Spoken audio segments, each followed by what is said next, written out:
Good morning, and welcome to the Health Leaders Revenue Cycle Now online summit. My name is Luke Gale. I am the Revenue Cycle Editor for Health Leaders and will serve as your moderator for this session. The final session of our event today is titled The Patient Experience as a Revenue Cycle Priority. Thank you to you and our audience for participating. Before we get started, I have a few housekeeping details. Our program will be 60 minutes in length. Note that an on-demand version of this program will be available approximately one day after the completion of the event. It can be accessed using the same login link that you used for the live program. To ensure that you can see all the content for the event, please maximize your event window and be sure to adjust your computer volume settings and/or PC speakers for optimal sound quality. Next, you will find a resource list for today's webinar in the upper right of your screen. Here, we have listed the webinar slide deck and supplemental resources for you to interact with. At the bottom of your console are multiple widgets you can use. To submit a question, click on the Q&A widget. It may be open already and appear on the left side of your screen. You may submit questions at any time during the presentation. However, please note that it is likely that your questions will not be answered until the Q&A portion of the program. Finally, should you experience any technical difficulties during today's program and need assistance, please click on the Help widget, which has a question mark icon and covers common technical issues. At this time, it is my pleasure to introduce our panelists. Megan Cantu, AVP of Patient Access at ProMedica, Ryan Graziano, Director of User Experience for Revenue Cycle Services at Providence, and Ryan Klein, Senior Director of Patient Access and Financial Experience at UW Health. Thank you all for joining me today, and with that, let's get into our discussion. We'll start with introductions. First, please tell us a little bit about yourselves and your organizations. Megan, can we start with you? Yes. Hi, guys. My name is Megan Cantu. Thanks for having me today. I am the AVP of Patient Access at ProMedica. So that pretty much means anything that happens before a patient comes in and has their service, it's under my scope, from authorizations to scheduling to pre-reg to estimates. We see it all. And then we also see the day of registration at the front desk. So quite a lot covers in that role. I've been with ProMedica for, I think, almost 24 years, and we're located in Northwest Ohio. Thank you, Megan. And Brian. Good morning, Brian Graziano. I'm the Director of User Experience for Providence Health. We are a 51 hospital system across 7 states in the Western United States. I report into the revenue cycle. Our revenue cycle has a single billing office, and the patient access touch points are part of our revenue cycle as well. So I've been with Providence since 2021. I oversee a number of different patient experience focused initiatives across patient access and billing. I'm based in the Chicago area, and I come into the healthcare world. Before Providence, I did not work in the revenue cycle. I don't have 30 years of experience in revenue cycles. Never worked at Optum. I bring really a mix of user experience design and innovation consulting. So hopefully I can bring a different perspective to the conversation. But thank you, Luke, and to Health Leaders for the opportunity to speak today. Thank you, Brian. And Ryan Klein, welcome back. Hi, everybody. Ryan Klein. I'm the Senior Director of Patient Access and Financial Experience at UW Health. So I have operational oversight of pre-reg, reg, prior authorization, financial clearance, financial counseling, estimates, customer service, self-pay, anything that's patient-facing when it comes to the revenue cycle. I've been with UW Health, which is a large academic medical center, for 3.5 years. And prior to that, I was with Unity Point Health based out of Des Moines, Iowa. Happy to be here today, happy to collaborate and learn just as much from the audience as we do from the panel. So thanks, guys. Thank you, Ryan, and thank you, everyone, for joining us today. And with that, let's get into our discussion. The first question we have is, has your organization's stance toward the patient experience shifted in recent years? If so, how? And Ryan, let's start with you. Yeah, so I would say that our organizational perspective on patient experience has definitely evolved in the recent years, specifically within revenue cycle, which is I have my job, right? I think I have a pretty unique position in that I have that oversight of everything pre-access, right? Traditional patient access work, as well as the financial counseling and financial assistance and the customer service and the billing space, right? We really try to look at it as a whole throughout the entire patient journey with a big focus on transparency, right? As patient financial responsibility has grown, it's in the financial aspect of the patient journey is impacting the patients more and more, right? So I think a lot of organizations have shifted from transactional in the revenue cycle, and now we're starting to be a lot more focused on that relationship building, right? That long-term relationship with the patient. At UW Health, we've really done that by focusing on our pre-service communication and the self-service opportunities within patient reg, or within our patient portal, right? So patient reg, scheduling, estimates, pre-service collections, financial assistance, anything in that space. As we're seeing a decline, I would say, in reimbursement as our Medicare population has grown, as we've done Medicaid redetermination, increases in the self-pay because of the premium increases in the marketplace, right?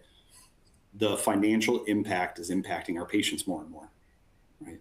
So we've really focused on that entire patient financial journey. We want to be transparent. We want to communicate without over communicating. And I think that's something that definitely needs to be taken into consideration. Thanks, Ryan. And Megan, how has ProMedica shifted its stance towards the patient experience recently? Yeah, so it sounds like Ryan and I have a lot in common with our roles in the departments we oversee, and even our goals that we have at ProMedica. So for us, it's no longer, the patient experience is no longer just clinical, right? Like that's probably the most important thing to the patient, but it's the whole rev cycle beginning to end. And what we've really tried to do is shift our focus to do as much as we can pre-service, so that way the day of their actual clinical service is less stressful. No one wants to come in and have a financial conversation the day you're getting a colonoscopy or a MAM or whatever it happens to be. So the more we can move in advance to be transparent, to build those relationships with our patients, I think that's really our goal and our focus. So we do have, financial clearance. We have a centralized pre-registration team. We have an estimates team, all of those things just shifting as early as possible. So that way, when the day of their service happens, the patient doesn't have to worry about stopping at a desk and having those, sometimes uncomfortable conversations. And then the other thing, as Ryan said, really focusing on meeting patients where they're at and offering self-service tools. So can I schedule online? Can I see my estimate online? Can I register? Can I touchless arrive? Can I do it so that I do all of these things on the day of my appointment? I might not even have to stop at a desk and talk to somebody. So just using the right tools, meeting patients where they're at, and trying to make the day of less stressful by providing all of those services in advance for our patients. Thanks, Megan. And Brian, you mentioned you haven't spent too much time in revenue cycle, and you've been at Providence for about 4 years. What can you say about Providence's stance towards the patient experience? Yeah, I mean, patient experience has always been a priority for Providence. I'd say the shift more recently has been the specific focus and investment in revenue cycle patient experience. So the reason I'm at Providence is that there was a decision to invest specifically for patient experience capability in the revenue cycle back when I joined. And a lot of that was driven by an insight at the time from a Barrel Institute study, which concluded that, most of the patient experience touch points, many of them are revenue cycle driven. It's about how you understand your bill and pay for your bill, and the patient access touch points, the billing touch points. However, a lot of the measures we were using, HCAHPS and so forth, are reflective of mostly the clinical touch points. And so if we wanted to think about the whole experience, you have to be able to understand and design the revenue cycle experience along with the clinical. So that was part of our original charge, in addition to the things you've written about, Luke, about how patients are bearing more of the cost of their care with high deductible plans and so forth. So that was a big shift for the revenue cycle, and I think over time, it's interesting. Like I mentioned, my outside background. When we started in a patient experience function, there were a lot of outside roles. I think we sort of initially had a broader mandate, like we're going to move fast, break things, like, change the financial experience. And over time, I think we've shifted our work to be more core to a revenue cycle, and I think more aligned to where Providence is trying to go with our recovery efforts since COVID, and our focus on sustainability of our mission that our CEO talks about. So it's led to just really doubling down on revenue cycle knowledge, on revenue cycle specific metrics. When I talk today, the things I'll talk about probably won't sound like user experience goals, probably sound more like revenue cycle goals, and that's by design. So our team today includes capabilities in user experience design and insights generation. We have an engineering capability that oversees our listening platform, and all this is built on a robust listening platform in partnership with Press-Ganey, where we're able to generate surveys at key touch points across the revenue cycle, from pre-service into billing. So I can talk more about that in the later questions, but that's the current state today. Interesting. Thank you, Brian. Thank you all. Moving on to the next question. This is a big topic, obviously, in recent years. That's something I've talked to you about a lot, Ryan. How important are accurate price estimates to improving the patient experience? How much progress have you made in this area in recent years? And Megan, if we could start with you. Yeah, so this is actually a fun question for me because I am newer to my AVP role, and just a few months ago, I was the senior manager over an estimates team. So I was able to kind of build an estimates team at ProMedica from the ground up a few years ago. So it's actually something I'm really proud of that we have had here, and that we're just continuing to grow that team. But our success in the estimate world has really led to our increase in pre-service collection. So since going fully estimates, uninsured and insured patients, we were able to increase our pre-service collections by, in 1 year, I think it was 18%. So a huge jump, and that's really important. But also, it's about being transparent with our patients. If we're able to give a really good, accurate estimate, they're more likely to pay this time and next time. So just making sure that we are not just passing them out like it's candy to, give an estimate, but that we're really focusing on, is it, accurate? Are we giving them timely to our patients? Are we having the right conversations when we do give estimates? Not every patient needs to be called and talked to about their estimate or their patient liability, but some do, and some need that conversation.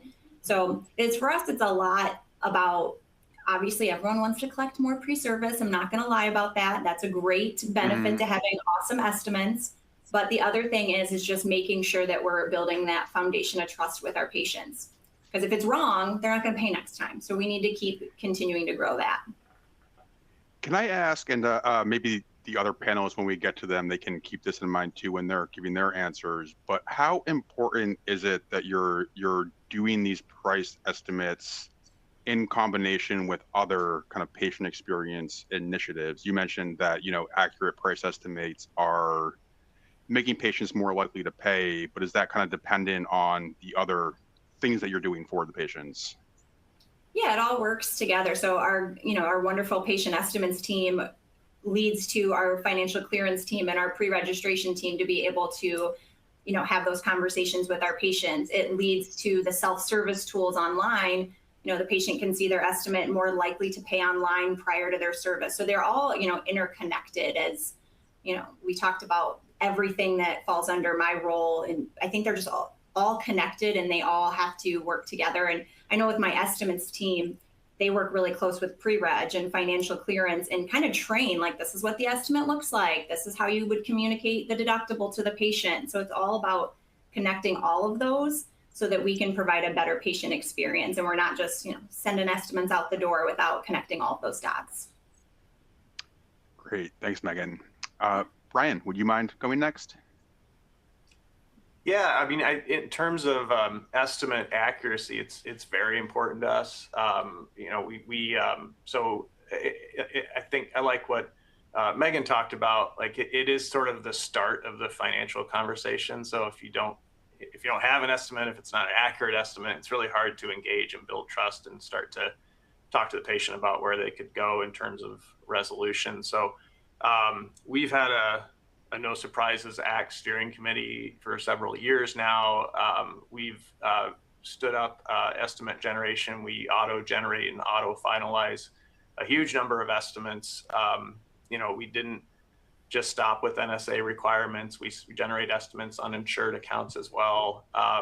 In terms of accuracy, we set an objective standard which aligns to the NSA requirements of within $400. And in terms of accuracy, we are around 85% in compliance with that measure. We're 88% in compliance with our adjudication measures, which is, and we're setting our standards even higher for this coming year. So patients can receive their estimates in our MyChart. In MyChart, they can self-serve on them and take action on them.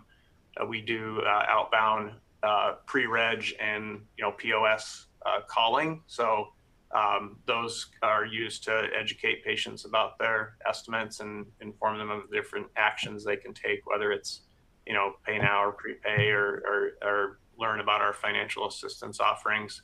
I think with that, timing is really important as well. I know our calls happen, shooting for like 10 days out around that time frame.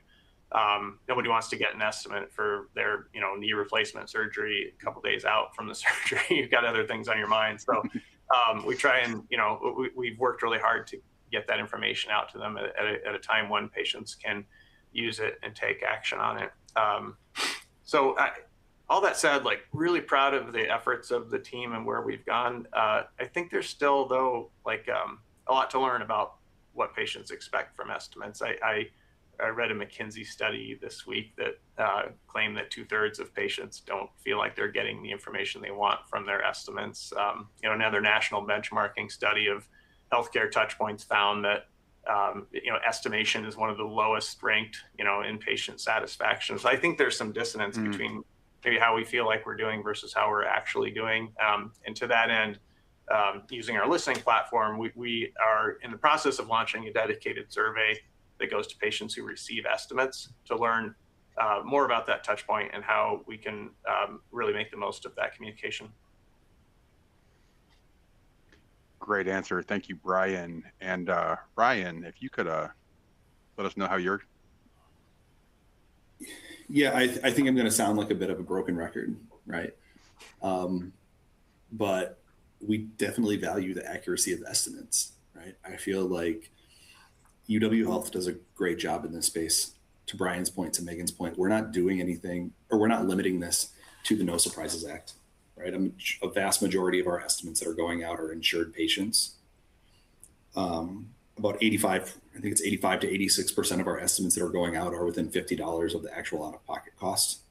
So that's a metric that we keep a very close eye on. About 98% of our estimates are automated.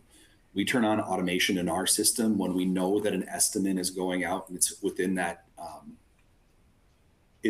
accuracy metric of $50 at least 80% of the time. So we'll turn it on by payer, by service line, and we really get down to the detail because we want as much automation in that space as possible.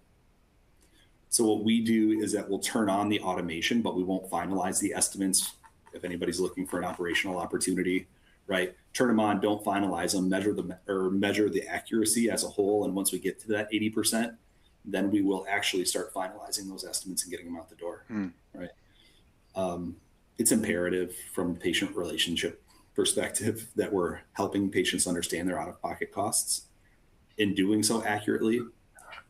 But when you're sending out millions of estimates, and even if you're within $50 85% of the time, that means there are hundreds of thousands of times when that was not the case, right? So if you talk to our customer service teams, they're not always huge fans of estimates, although they understand them because they're the ones that are receiving those calls. But we still do very, very well in this space, right? And we're still continuing to push that. From different things that we're doing with estimates, it's those communications, as Brian was saying, right? We're getting those out via the patient portal, email, text messages, giving patients the opportunity to choose how they pay, right? It's again brought up when they're going in and completing pre-registration or when they're completing their e-arrival or via the kiosks so that they can self-serve. We do something pretty unique with our kiosks. And if you receive an estimate, you cannot complete kiosk arrival or e-arrival on your phone unless you actually pay the full out-of-pocket cost or set up a payment plan, a pre-service payment plan, right? We're going to kick you out and tell you to go to the registration desk where a registration team member will have a conversation about that out-of-pocket cost. Okay. Obviously, there's more detail to that. It's a quick overview of what that workflow looks like. Other things that we do are, we've done a study about likelihood to pay based on the cost or what the estimate is, the dollar value of the estimate. We actually do outbound calls for anybody that has an estimate of $500 or more, because it dramatically falls off if a patient will prepay for a service once you reach that number. And we're in the process of trying to figure out some additional text message functionality for those that are $500 or more. Because what we see is that as soon as we started making those calls, our prepay collection for those $500 plus balances go up dramatically, right? So I think a part of it is just helping patients understand. So what Brian was talking about, right? You get an estimate for $500, it's complex, it's difficult to understand the why. If somebody can talk you through it, help you understand that it's part of your deductible, here's your total deductible, here's what you can do, we found it to be very, very helpful. Thanks, Ryan. Thank you, everyone. Great answers. And the next question is, how are you training frontline staff to navigate sensitive financial discussions and to educate patients on their healthcare costs? I know that even if you are sending out estimates that are mostly accurate, patients still may not understand them. They may not understand that they are indeed actually estimates. Ryan, you mentioned that you are sending patients to the registration desk if they are unable to pay their out-of-pocket costs at the kiosk. So how are you training frontline staff to navigate sensitive financial discussions and to educate patients on their healthcare costs? And we'll stay with you, Ryan. Okay. So yeah, we very much focus on that. So we have a pretty unique structure here at UW Health. I think it's unique. You guys tell me if I'm wrong. Where a lot of our schedulers don't actually report up through revenue cycle. They actually report up through ambulatory. So Megan, as part of her scope, Megan was saying that she has scheduling. I don't. That all reports up through our ambulatory teams, right? So not only do we need to and a lot of those schedulers are actually on site at the ambulatory clinics. So not only are we responsible for ensuring that our registration team members have a really strong understanding of the patient financial journey, right? But also schedulers, ambulatory team members that don't report up through revenue cycle. We have a really strong relationship with our ambulatory teams. This is very transparent with them. So what we've done is we've standardized our training to align with the HFMA patient financial communication best practices. If people haven't looked that up, I would highly recommend it. Just Google HFMA patient financial communication best practices, right? And they have guidelines, really detailed guidelines about continuing education, where you can focus on that patient communication. So this training has been in place for years. We dedicate training, our trainers focusing on things like empathy, active listening, but then also education related to deductibles, coinsurances, copays, self-pay, different things like that. They are difficult conversations. So Megan said something earlier about the last place you want to have that conversation is at the front desk. You don't want it to be a surprise, right? So again, this gets back to our last slide in estimates. But we find that rather than avoiding financial topics, staff are encouraged to normalize it, right? If you don't get a pre-service payment and there was an estimate, our team members have to put in the reason why. And we track that to ensure that there's nothing trending for for our specific end users. And if there is one, we're going to do some education in that space, right? We offer financial assistance, one-page plain language summary to every patient for every visit. We don't limit that to only inpatient admissions. But every time somebody goes and sees their PCP or a specialist, you're offered that one pager, right? We really want to normalize the financial aspects of this. And we try diligently to train all of our team members and talk about it consistently so that they understand it. And then, of course, if it gets super complex, it's being referred over to our financial counselors. Thanks, Ryan. Great answer as always. And Megan, Ryan mentioned your name a couple of times, so let's move on to you. How are you training frontline staff to navigate these discussions? Did Ryan get it right?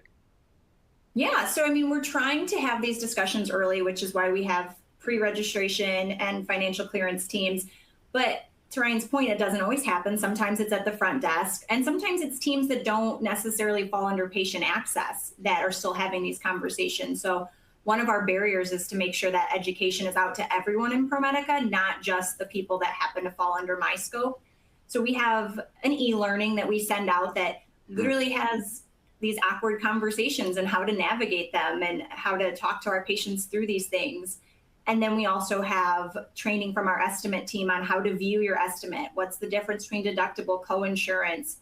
A lot of our people who are registrars are, this is their first experience in the medical world. So we have to teach them from the ground up what these things mean. And we are no longer just inputting data, right? At the front desk, you're no longer just saying, is this all correct and moving on? It is our responsibility to talk about their insurance, to talk about deductibles. And I know most people on this call won't be surprised, but I feel like most patients, they sign up for their health insurance and they don't know what deductibles and out-of-pocket max really means to them. And really, especially in January, really what that means to them and their healthcare. So making sure registration and pre-reg and all of our teams are equipped to have these conversations. And they're not just transactional conversations. They are led with, clarity, words that, the average person can understand. We're not talking over their head. We're talking right to them at their level and leading with empathy. And maybe they're able to pay today and maybe we're able to get that. Or maybe this conversation leads to financial assistance or pre-service payment plans. So it's not just pay right now, that's it. There's other parts of these conversations that we could have, and just making sure across ProMedica, we're all on the same page and we all have the same tools in our tool belt so that we can have these conversations with our patient. But ultimately, for me, I would love to make sure we're having these conversations as early as possible. Ryan said 10 days, absolutely. We're even looking at making it like 30 days out if we can, because a knee replacement, you don't want to find out, especially with high deductible plans that, hey, I owe $5K before I get this done. We don't want that to be the reason they decide to have something done or not. So can we talk to them early? Can we assess them for financial assistance? Can we get them on a payment plan? The earlier the possible is better. But to Ryan's point, sometimes they fall through the cracks, and sometimes day of, we still need to have those front reg people be able to have these conversations. And we have some superstars at ProMedica. I've got some people that they know how to collect, and we love that. And, we use them as kind of trainers as well. Like, teach your teammates, how are you doing this? How are you navigating these tough conversations? What are you saying, Linda and Betty, that you can teach the next person as they take these jobs? So really, really have to make sure that we lead with empathy in all of this, though. I'd imagine it's kind of hard to come by employees like that super easily. I have heard from other revenue cycle leaders that it's been difficult for them to kind of train longtime employees to have these conversations. It's just not something that they did before. They were just so used to asking for payment after the service was complete. But yeah, great answer. And Brian, do you have anything to add? Any thoughts? I do. I have a lot of thoughts. So good.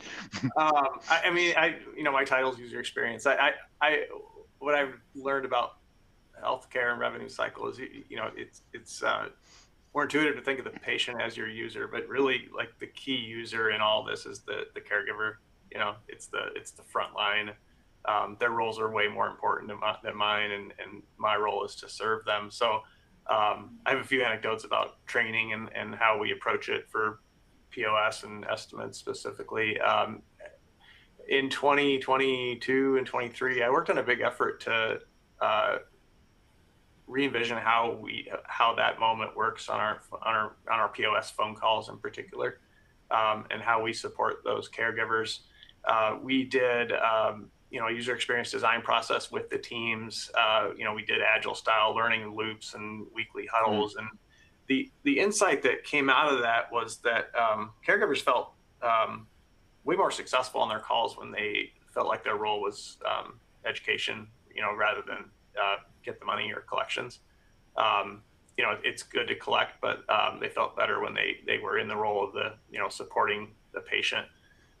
And so we had the insight, this is likely more of a support moment, less of a sales moment. It's more of it may be pay now, but it might be pay your way also. And we tested this, which is why I had a lot of conviction about it. We did some pretty rigorous testing of, A/B, one group using one set of scripting, another group using another set of scripting. And we measured, we called it the Trinity model at the time, which is looking across the caregiver experience and the patient experience and the business outcomes of the call and collections and, getting to a resolution, taking any action at all. And in the test group, all three measures moved in the right direction. So, we won on all three fronts.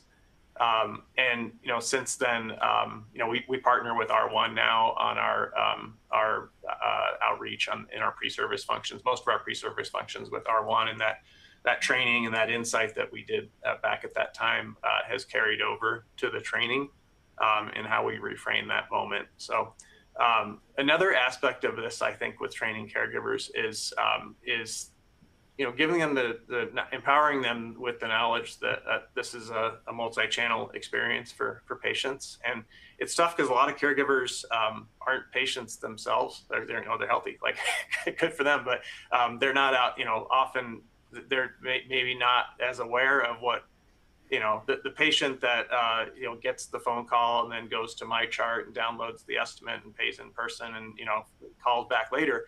Like, that maybe that's all in one day. And we try and make our caregivers aware of the whole system around them. And, always asking what are patients seeing from a digital standpoint that might, help or complement the call.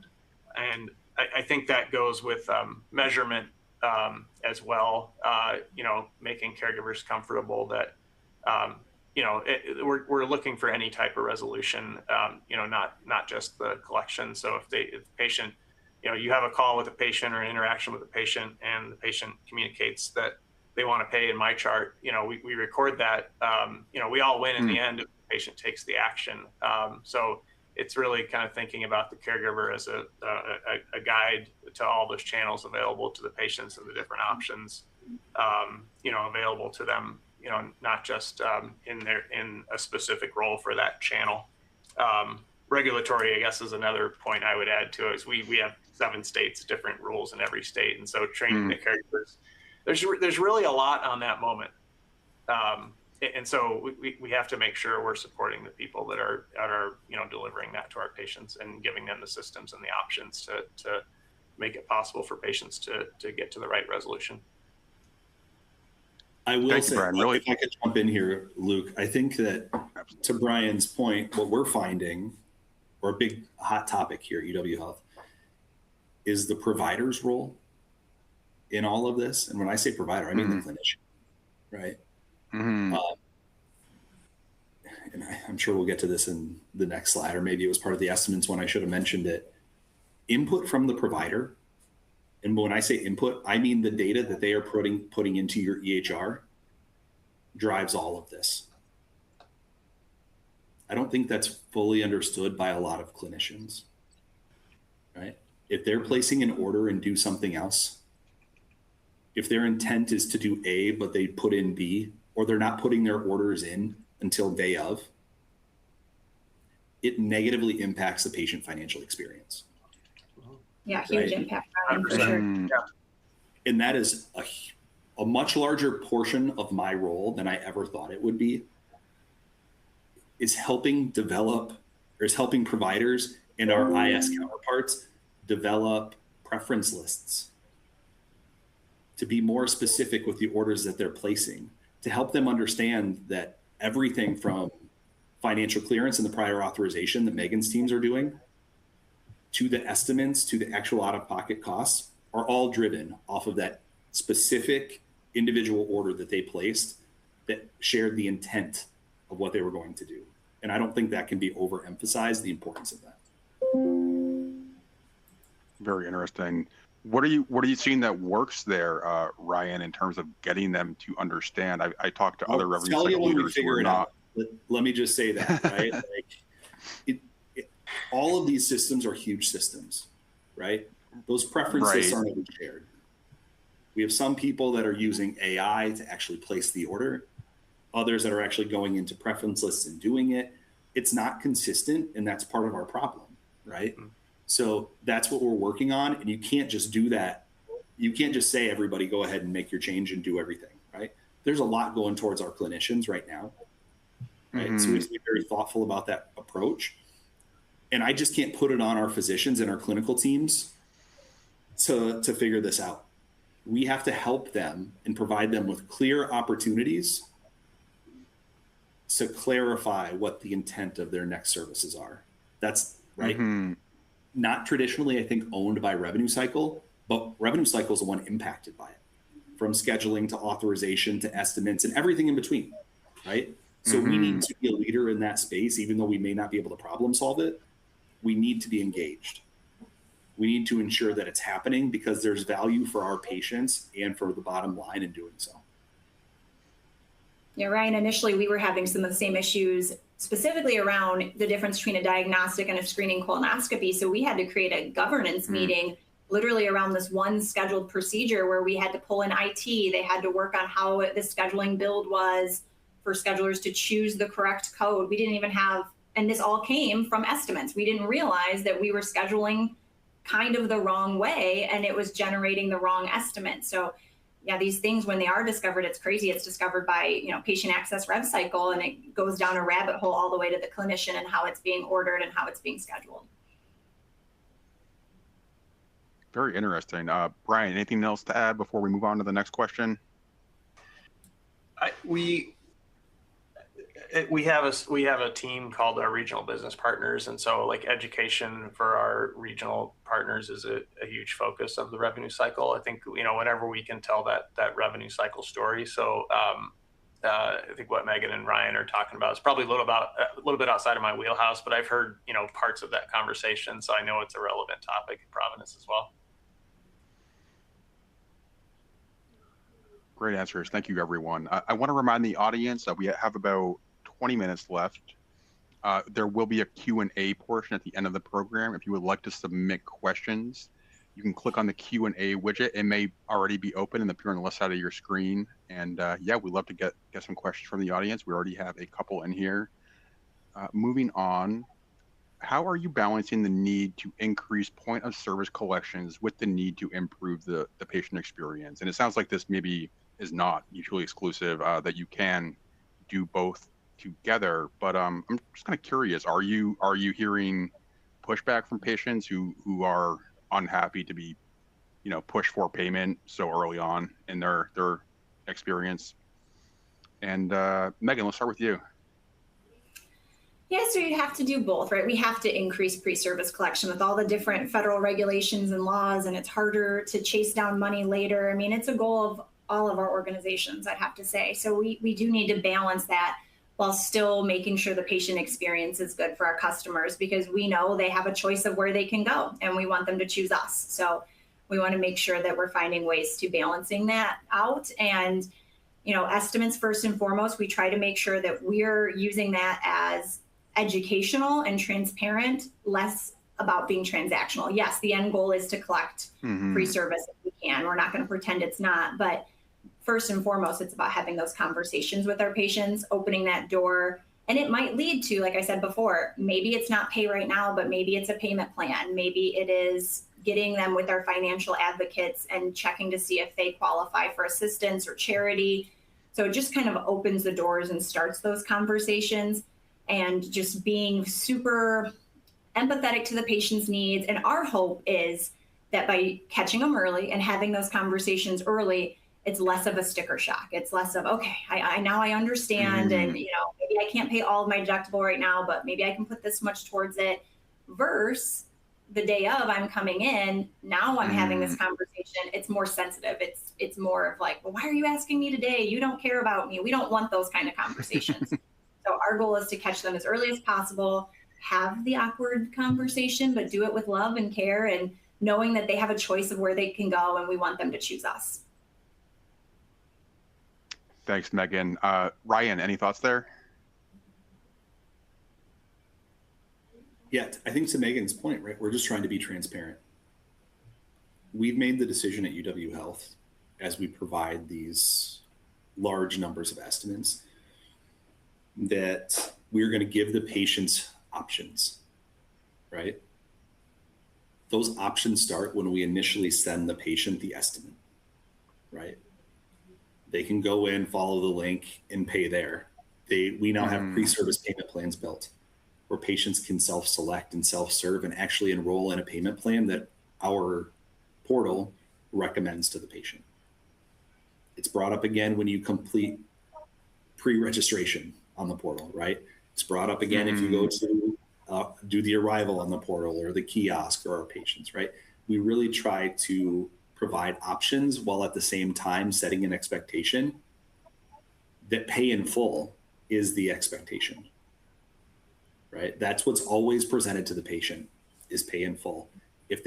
We've designed it, I know we're not supposed to customize within the portal, but we designed it to where it's pay in full. And if you click next, it's then that you're presented with the option for payment plans, right? That's been very intentional because to the point of the question, it's balancing the patient experience versus the actual pre-service collections, right? And we're really trying to be as thoughtful as possible about that. We really aim to frame collection efforts as supportive conversation. I think that is, again, a theme. An experience-first approach, I don't think it undermines revenue goals. I think it just simply sets up the patient to contribute to their out-of-pocket liability in the way that best works for them. Thanks, Ryan. And Brian, do you have anything to add? Yeah, when I get the balance question, it always makes me wince a little bit because I actually don't think that you have to sacrifice one to get the other. I don't think asking for money is any sort of conflict with what's good for the patient. So I tend to think about them more in a complementary way, like the POS and patient experience. And I try and think back to like what is what I found in our revenue cycle is that our intent is to do the best thing we can by the patient in the systems that we offer, the platforms, the options menu that we offer them, the kinds of support that we offer them to help them take action. And knowing what that is, I think it's a question of clarity and, the good stewardship of the resources you have. So, I can tell you how we've created that balance. I'm with Ryan and Megan in terms of options, and that supportive approach I mentioned in my answer to the last one. I think we measure it. So the patient experience measures from our listing platform I talked about, they're not necessarily owned by an experience only team.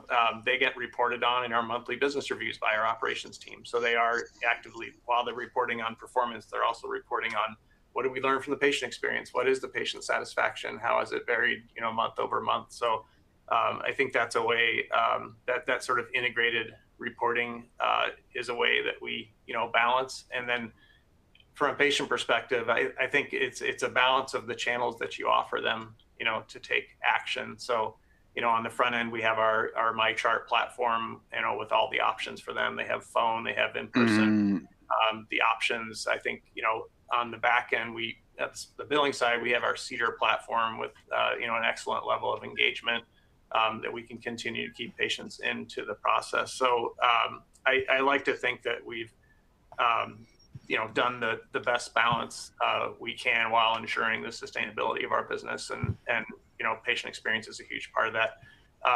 Just to put a fine point on it, I got a call recently from one of our ministry leaders, our hospital leaders. He called me on Teams kind of out of the blue, and wanted to know like what was our experience for revenue cycle experience for patients in pre-service, because he's been reading all the news about patients concerned about costs and maybe putting off care, and I just thought that question was very, very telling, and I was happy to have, to give them the full menu of options and platforms and support that we offer. But I think it just, emphasizes like, you've got to get that balance right. Like experience is, right up there along with the business performance. And so we try and keep both in mind. Thanks, Brian. Appreciate the answer. And I'm sorry I made you wince. No, you're not the only one. Moving on, you have all addressed this quite a bit already, but just quickly here, how important are digital tools to a positive patient experience? And again, you already addressed this, but does your organization have any immediate plans to introduce new tools or to optimize existing tools? And Ryan, let's start with you.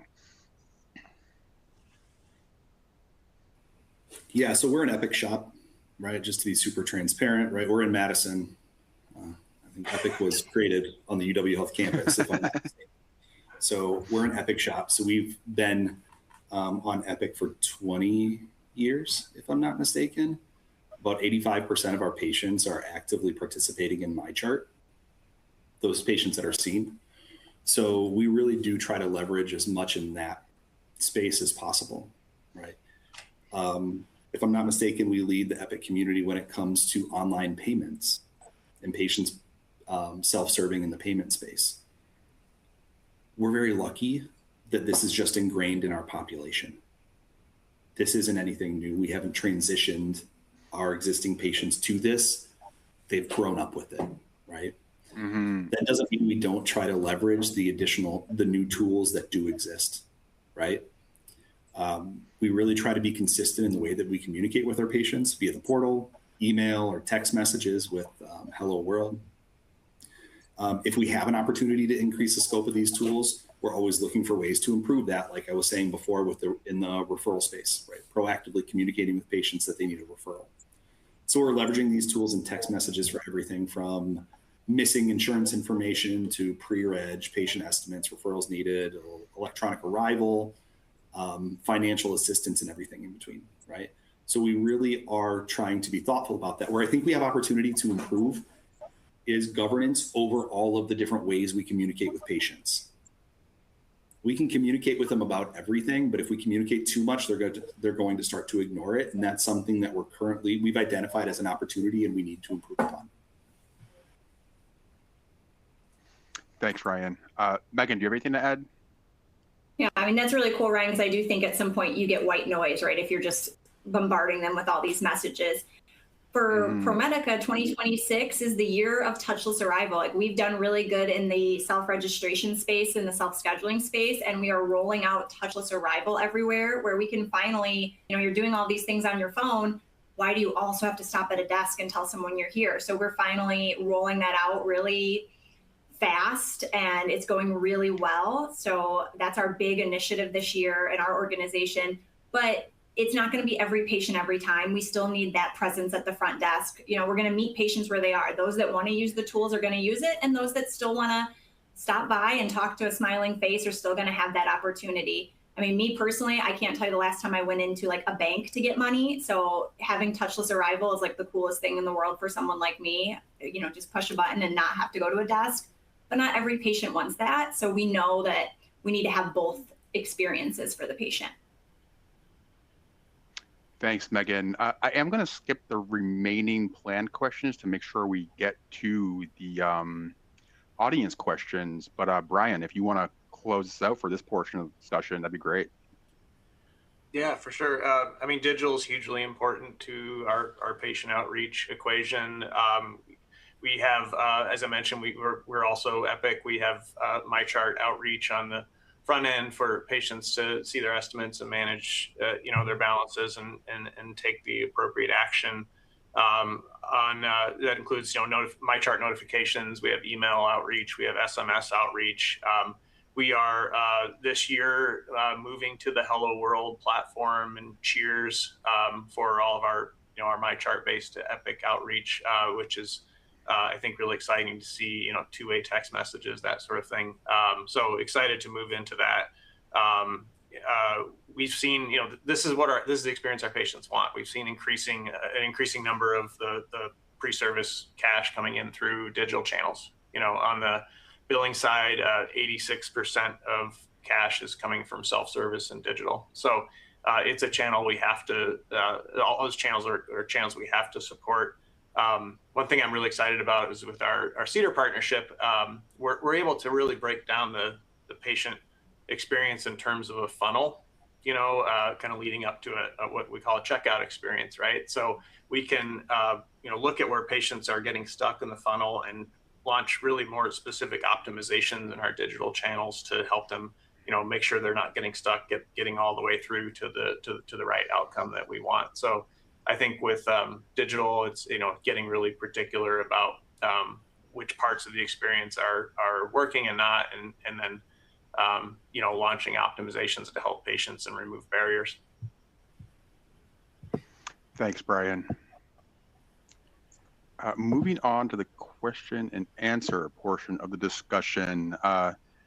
As a reminder, to submit a question, click on the Q&A widget at the bottom of your screen. It may be open already and appear on the left side of your screen. Please note that your questions will remain anonymous and will not be viewable by other audience members. And we do have one audience question here directed toward Megan, but I suppose Brian and Ryan can also offer their answers. You said that most patients don't know what a deductible or copay means. If a patient doesn't understand the estimate you give them, is that estimate actually fulfilling its purpose?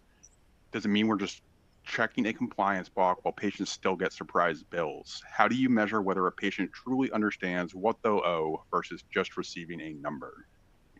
Yeah, that is a good question. I think it's a lot more than just sending that estimate out the door electronically and hoping for the best. It's all of our departments working together. So in the same year, and I'm going to say about 2023, we started not only our estimate team, but we started our centralized pre-registration team that does hospital and office visits. We also started our financial clearance team. So we're not just sending an estimate out, especially those higher dollar ones, without making phone calls and making sure that we're connecting with the patients and having conversations with them. And then of course, also on the estimate, there's all of our phone numbers, like, please call us, we want to talk to you. So we really want to make sure we're connecting with those patients and not just sending them out. We have a lot of automation, as Ryan talked about, auto create, auto finalize these things, but we still want to connect with them and make sure that we're explaining it to them and being that first line of the education and making sure that we're helping our patients navigate the tough world of healthcare.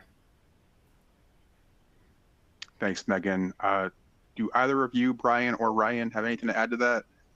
Yeah, I would say that with our estimates, I'll just say we have a long estimate and a short estimate. The short estimates really just go out for very specific services. Our long estimates goes out for a majority of our estimates.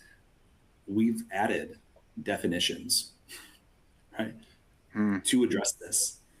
There's a definition for deductible, coinsurance, copay, max out of pocket, in-network, out of network, some different things.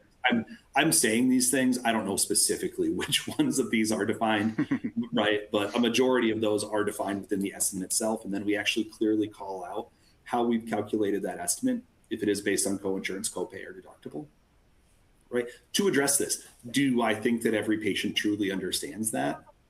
No, I don't, right? But we're not going to be able to address every single one of the concerns that come up. And we're trying to be as transparent as possible with our patients to help them understand. And then to Megan's point, it's the phone numbers that are on there as well to call if there are questions, and then talking to our front end team members as well. I might steal some of that. I like that definitions.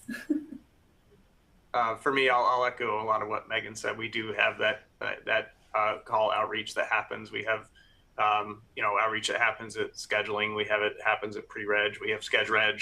So the resources are available to patients. I agree. I think a lot of patients probably don't understand what an estimate, what it's including or what it's saying. It just gets into the complexities of insurance and what their coverage is and what it isn't. So we try and be there to explain all that to them. And then I'll just, recap what I said earlier about the trying to learn more about that touch point through the survey. I mean, there's probably even better things we could do that we have yet to learn as, patients, I think, firm up their expectations of what an estimate should and shouldn't be. So we want to be in conversation with them on that. Thanks, Brian. And for the last question today from the audience, what front-end processes have you changed or are you planning to change as a result of the upcoming effects of the One Big Beautiful Bill Act? Any takers? Medicaid screening is one we're looking at quite a bit. I think finding the right mix of partners and ensuring there are no, gaps in our various referral processes, and ensuring that those who need the screening, across inpatient or outpatient or observation or whatever, ED, can get the screening they need. So we're, looking at, we have partnerships with vendors who do outreach. We have a team that focuses on the inpatient experience in-house. We're looking at, potentially leveraging our billing channels. So all that, knowing that, the window is going to be shortening, and we want to make sure nobody's falling off the bus. Thanks, yeah, Brian. I would agree. We're really tightening up what our financial advocates do and making sure that their processes are changing with the changing, regulations. So we're really focusing on that to make sure that we're ahead of the game versus trying to play catch up later. I'll say we're in the same boat, right? It's the proactive Medicaid enrollment to help our patients understand, help our patients know when their Medicaid is going to be terming. They have future visits. We know what the term date is. We're proactively well, we're not doing it yet, right? The intent is to do some outreach to those patients to help them in their enrollment. We're doing more in the Medicaid enrollment space, actually, for our inpatients. We've traditionally leveraged vendors to do Medicaid enrollment for self-pay patients, right? Medicaid determinations in the self-pay space for those admitted patients. We're actually using some technology to help determine FPL for insured patients to see if they may also qualify for Medicaid as a secondary and do an enrollment in that space as well. So I think there's a lot of opportunity, but I think if we could summarize it, it's going to be proactive communication to patients regarding their Medicaid enrollment. Megan, Brian, Ryan, thank you all so much for joining me today. I really appreciate your time. I really appreciate this discussion. Really enjoyed all of your answers. Thank you again. And thank you to our audience for participating today. Over the past several hours, we have heard from several healthcare experts and our session sponsors about key strategies and tactics for tackling the future needs of healthcare organizations, as well as making sure you are set up for success. I hope to see you again for a future Health Leaders webinar. And this concludes the Health Leaders Revenue Cycle Now online summit. Thanks again, everyone. Much appreciated. Thank you, Luke. Bye. Thank you. Thanks, folks.